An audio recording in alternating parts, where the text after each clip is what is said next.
Congresso vota projetos de crédito orçamentário. Grupo de trabalho lê relatório do pacote anticrime elaborado pelo ministro Sérgio Moro. Antônio Palocci e Emílio Odebrecht depõem na CPI do BNDES.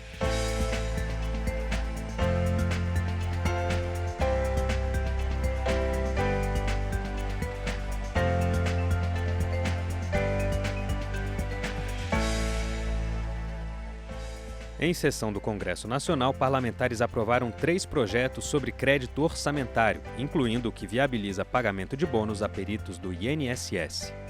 Deputados e senadores se reuniram nesta quarta-feira em sessão do Congresso Nacional para votar projetos de créditos orçamentários. Os projetos permitem ao governo remanejar recursos do orçamento deste ano para pagar despesas. A primeira proposta discutida englobava vários pedidos, entre eles a reforma de residências oficiais de autoridades dos 3 poderes e embaixadas, e a compra de carros blindados para a presidência da República. A proposta dividiu parlamentares do governo e oposição. Estão fazendo uma reforma da Previdência para tirar direito do trabalhador, R$1 trilhão do bolso do trabalhador, porque diz que não tem dinheiro para equilibrar contas. E o governo manda um projeto para cá para comprar carro blindado para a presidência da República. Não tem sentido. A autoridade em qualquer país do mundo precisa de segurança. E aqui no Brasil também. Olha, o nosso presidente foi esfaqueado em campanha.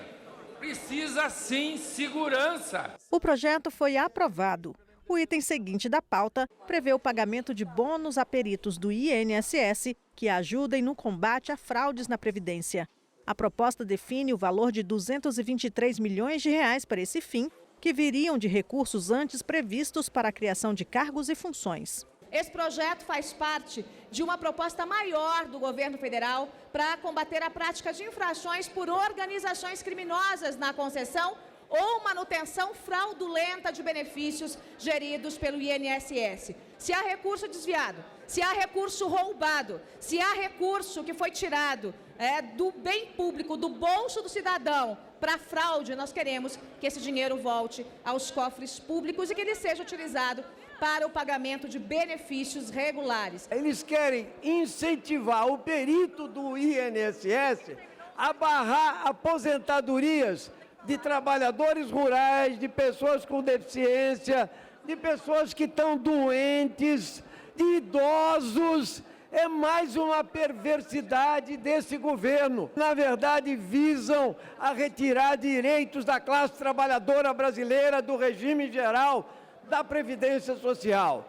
A proposta também foi aprovada, assim como o projeto seguinte, que estabelece um crédito especial de R$36 milhões para o pagamento de indenizações aos policiais rodoviários federais que trabalham em dias de folga. Nesta quarta-feira, pela manhã, o Congresso Nacional também realizou uma sessão solene para promulgar a proposta de emenda à Constituição, que permite que policiais e bombeiros militares dos estados e do Distrito Federal acumulem cargos na área de educação e saúde.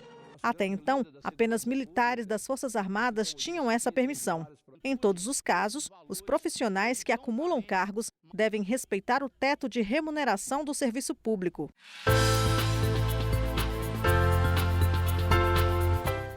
Para a reforma da Previdência, essa quarta-feira foi um dia de reuniões e de adiamento. A reunião marcada para 13h acabou sendo adiada e só retomada às 20h. Entre o horário agendado e o horário realizado, foram diferentes reuniões negociando pontos. Entre eles, estados e municípios que precisam sair totalmente dessa reforma e a questão dos policiais. O relator, deputado Samuel Moreira, fez alterações no texto em relação aos estados, mas não em relação aos policiais. Essa mudança poderia vir nos destaques, mas até lá tem o kit obstrução. A oposição está tentando barrar todo o processo.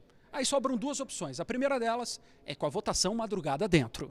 Havendo clima, eu vou acelerar o processo, porque o Brasil não pode mais esperar. A outra opção é retomar esse debate na manhã desta quinta-feira. Dependendo do horário, de repente, talvez seja amanhã. É melhor começar amanhã às 8h e vai até 5h para terminar o mérito e depois os destaques. Seja qual for a decisão, a TV Câmara acompanha todo esse processo.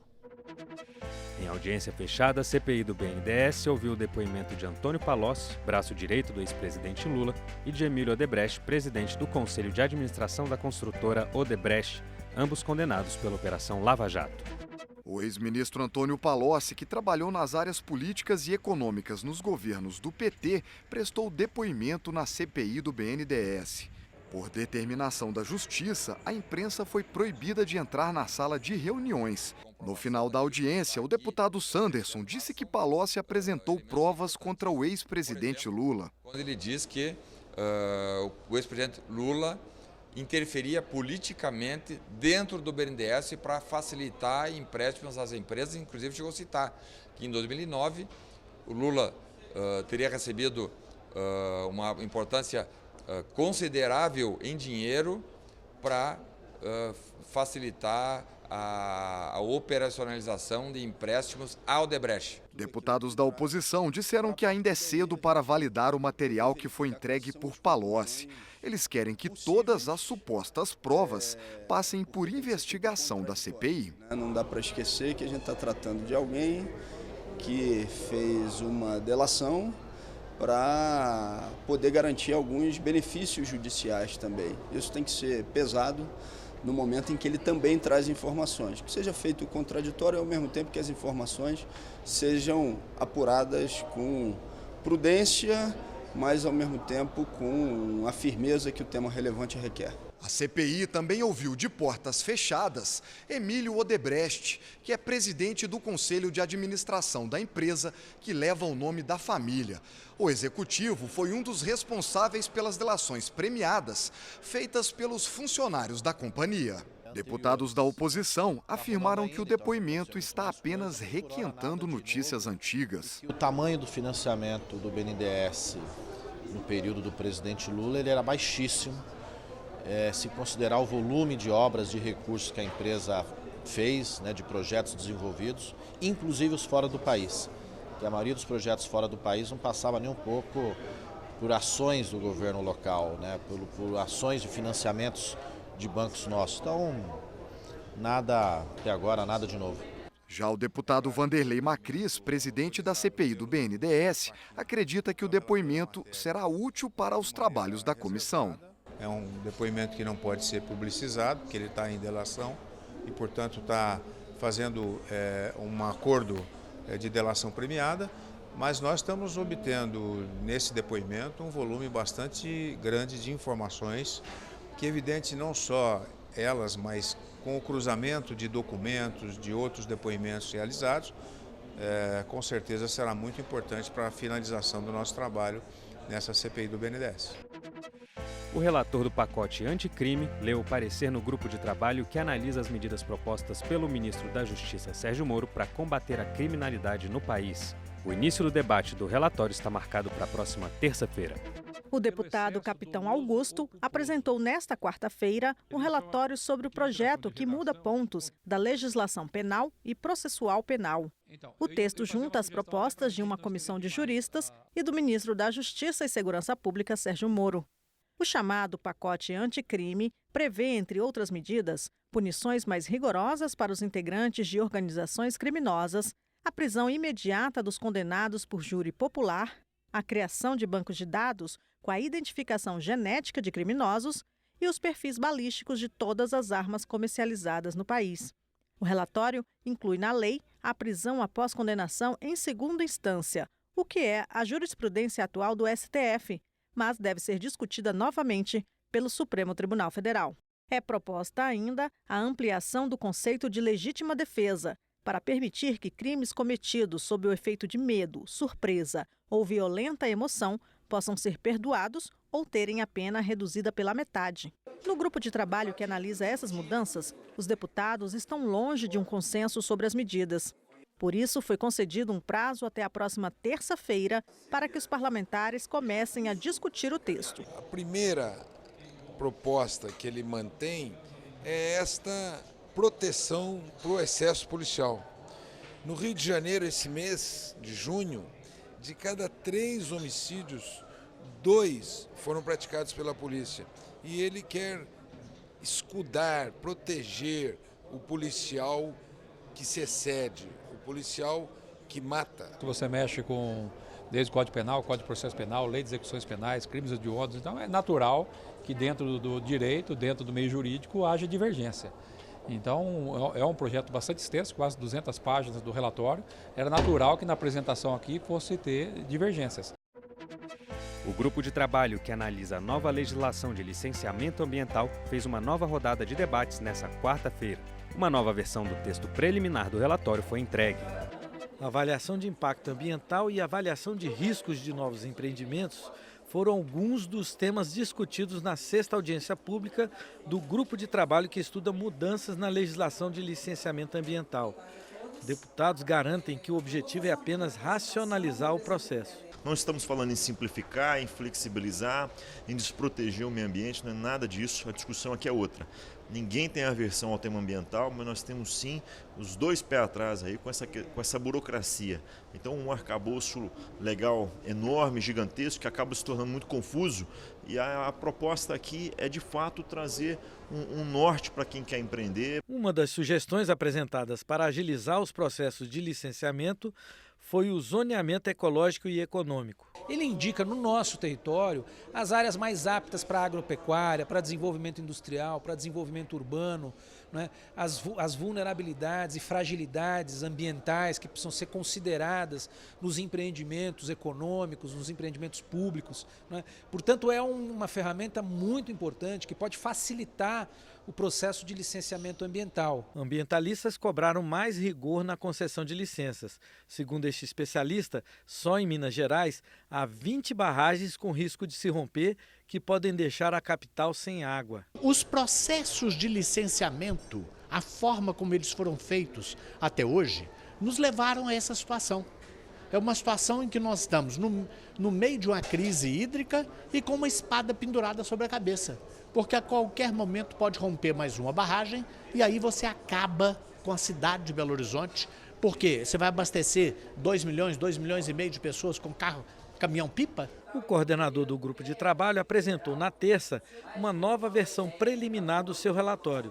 Ele explicou algumas mudanças incorporadas. Primeiro, no texto original, a gente tinha a previsão de dispensa, inclusive para ampliação de obras de infraestrutura. E você tem várias obras, por exemplo, de duplicação de rodovias, que tem um impacto ambiental muito significativo para você dispensar o licenciamento. No novo texto, a gente não dispensa o licenciamento. Aliás, nós só dispensamos o licenciamento caso já esteja previsto no projeto original aquela ampliação. Agora, se não tiver no projeto original a previsão de que essa rodovia, essa obra de infraestrutura vai ser ampliada ou modernizada, então o que a gente propõe é um processo simplificado em que todo o estudo que já foi feito por primeiro licenciamento seja utilizado nesse segundo de ampliação ou modernização.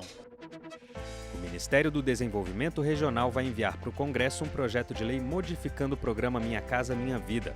O ministro da pasta, Gustavo Canuto, explicou na Comissão de Desenvolvimento Urbano da Câmara que as mudanças não obrigam a população a alugar as casas em vez de comprá-las. O medo da oposição era de que o novo programa Minha Casa Minha Vida não oferecesse mais à população pobre a possibilidade de comprar uma casa.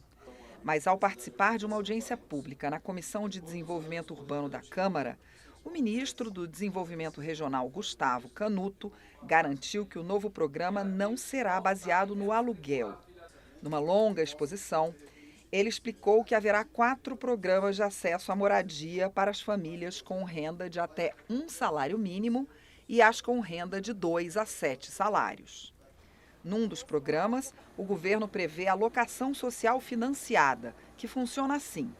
Uma empresa privada constrói as casas que o governo pagará mais tarde. O beneficiário não pagará aluguel. Ele irá financiando o imóvel por meio de uma poupança imobiliária, com a qual poderá depois comprar o imóvel. Isso se ele tiver interesse. Não é obrigatório, ela vai ter a decisão. Chegou lá no final, ela está morando, vamos supor que uma pessoa esteja morando no imóvel há 20 anos. Fez sua poupança regular, conseguiu poupar tudo que era necessário para quitar e ter o imóvel. Ela tem a preferência da compra. Agora, se ela quiser sair dali e comprar um imóvel em outro lugar, ela pode, nenhum problema. Aquele imóvel vai para o município, vai para o ente público, ou município ou estado, e ele pode repassar para uma outra família. Então não há obrigatoriedade nem imposição de nada. É um dinheiro que ela aporta, ela tem uma poupança e até no meio do caminho ela está lá há 5 anos, entendeu que aquele conjunto habitacional não faz mais frente às necessidades dela, quer sair do imóvel, ela pode sair. Leva a poupança dela, pode dar entrada no outro imóvel, pode ir em outro lugar, nenhum problema. As outras 3 possibilidades do novo programa são o serviço de moradia social para a pessoa que está em situação precária, sem condições de fazer um financiamento. Essas famílias só pagarão as contas de água e luz. Imóveis construídos pelo governo federal e entregues sem custo a famílias que tenham sido vítimas de calamidade ou desapropriação. E o financiamento normal. O presidente da comissão ficou satisfeito com a exposição do ministro. Minha Casa Minha Vida não vai acabar, deve mudar só de nome, está sendo reformulado, está sendo ampliado, os pobres terão vez, terão sua casa. O deputado Edmilson Rodrigues, um dos que solicitaram a vinda do ministro à comissão, espera que ele atenda ao apelo de conversar com os movimentos sociais antes de enviar o projeto de lei ao Congresso. Mas Edmilson se disse aliviado com a exposição de Canuto. O ministro foi muito, digamos assim, preciso na sua visão e muitos aspectos positivos, inclusive, e tirou aquele medo de que seria implantado um aluguel ao invés de garantir o imóvel e a posse do imóvel a quem precisa exercer o direito de morar. A Comissão de Seguridade Social aprovou uma proposta que cria a Política Nacional de Combate à Dopagem Esportiva. O assunto vai ser debatido agora pela Comissão de Esporte, que promoveu uma audiência pública com especialistas no assunto. A Comissão do Esporte fez audiência pública para debater o problema do doping no esporte de alto rendimento, principalmente no fisiculturismo. A modalidade está em estudo para se tornar olímpica e já foi incluída no programa dos Jogos Pan-Americanos de 2019 no Peru. O fisiculturismo oficial é fortemente controlado pelas agências antidoping, mas em competições não oficiais existe uma predominância do uso de anabolizantes. Eduardo De Rose é especialista em antidoping. Ele explica alguns dos problemas de saúde que podem ser causados pelo uso dessas drogas em homens. Problemas de acne, problemas de calvície, né? Vai haver um problema muito sério em relação ao fígado, porque eles são metabolizados no fígado. Há uma possibilidade de um câncer de fígado. E também há um problema de ordem hormonal, que diminui o pênis, diminui o testículo, acaba com a produção de espermatozoides, além do problema da agressividade, da insônia, da irritabilidade, um quadro geral do uso do anabólico. Para o presidente da comissão, o doping deixou de ser um problema do esporte e avançou para toda a sociedade, atingindo principalmente os mais jovens. O doping ele não está apenas no ambiente esportivo de alto rendimento, que foi deixado muito claro aqui, que já começa o problema nas academias, hoje é uma realidade e a gente tem que começar a entender o doping como um problema de saúde pública. A deputada Flávia Moraes defende que as leis sejam alteradas para aumentar o combate a essas substâncias. Não é só identificar, mas é conscientizar a esses atletas, a esses jovens atletas, a importância dele cuidar da sua saúde, né? Uma proposta em análise aqui na Câmara cria a Política Nacional de Combate à Dopagem Esportiva. O texto estipula penas de 3 meses a 2 anos de afastamento das atividades esportivas. Pela proposta, durante este afastamento, o atleta punido perde o direito ao Bolsa Atleta. Segundo o projeto, os órgãos oficiais ficam obrigados a realizar campanhas de conscientização contra o uso dos anabolizantes. A proposta já foi aprovada na Comissão de Seguridade Social e Família e segue agora para análise da Comissão do Esporte. O doping ele está aí, ele transbordou da questão do esporte, avançou para a sociedade, entrou nos espaços, entrou nas escolas, entrou nas academias e isso tem que ter um fim. Nós temos que definir uma política pública que, primeiro, priorize a questão educacional e a questão de você chegar à população e passar para ela os grandes riscos que tem nessas demandas. E esta edição termina aqui. Para mais informações ou para rever nossas reportagens, acesse www.câmara.leg.br. O Jornal da Câmara volta amanhã.